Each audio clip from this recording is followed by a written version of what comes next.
Hi, first grade. Today we're going to be reading And to Think That I Saw It on Mulberry Street. This was Dr. Seuss's first book that he wrote, and it was written in 1937. Hope you enjoy.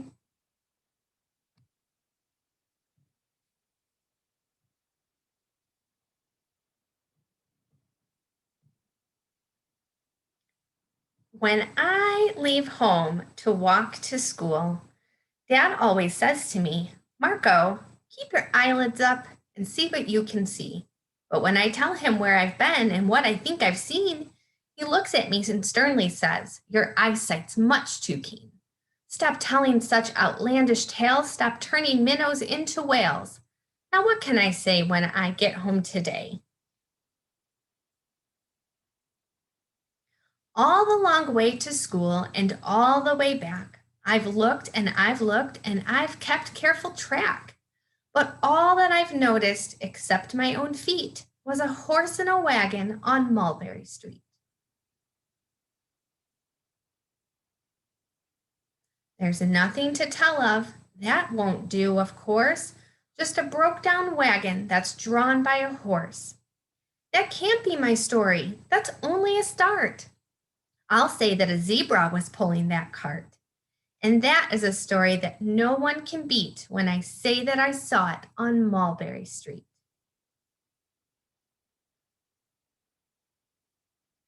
Yes, the zebra is fine, but I think it's a shame. Such a marvelous beast with a cart that's so tame. The story would really be better to hear if the driver I saw were a charioteer. A golden blue chariot's something to meet, rumbling like thunder down Mulberry Street. No, it won't do at all. A zebra's too small. A reindeer is better. He's fast and he's fleet, and he'd look mighty smart on old Mulberry Street. Hold on a minute. There's something wrong. A reindeer hates the way it feels to pull a thing that runs on wheels. He'd be much happier instead if he could pull a fancy sled.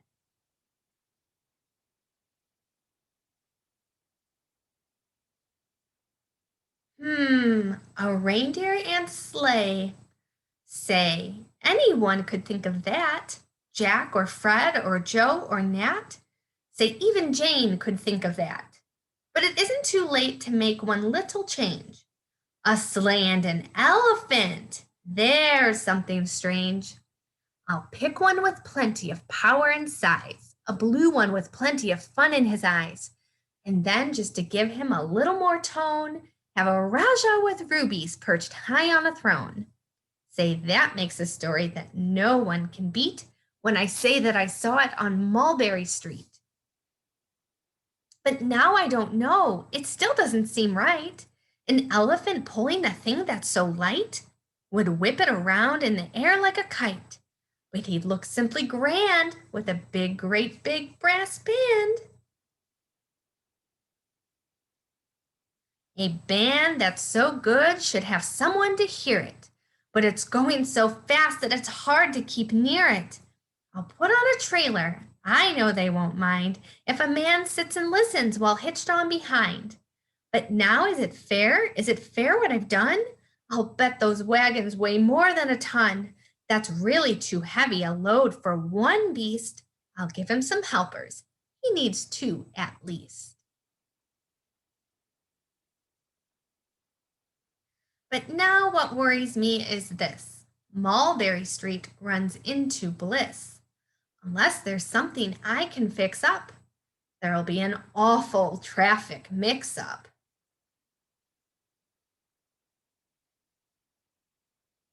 It takes police to do the trick, to guide them through where traffic's thick. It takes police to do the trick. They'll never crash now. They'll race at top speed with Sergeant Mulvaney himself in the lead.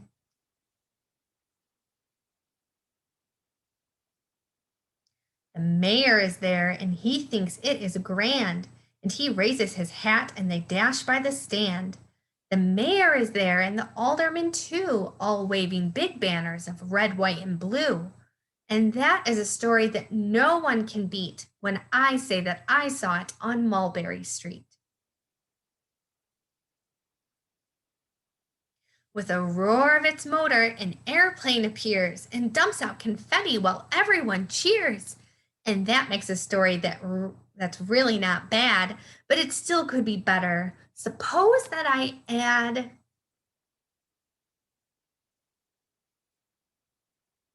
a Chinese man who eats with sticks, a big magician doing tricks, a 10-foot beard that needs a comb. No time for more, I'm almost home.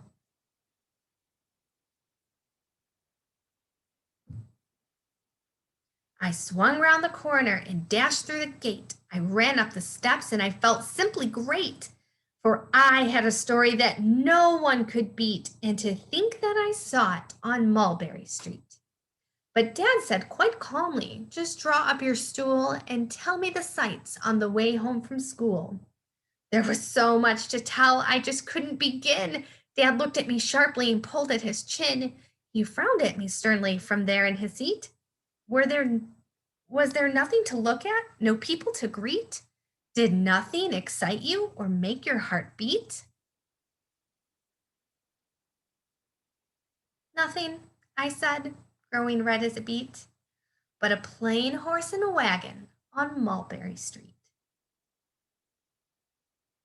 I hope you enjoyed this story.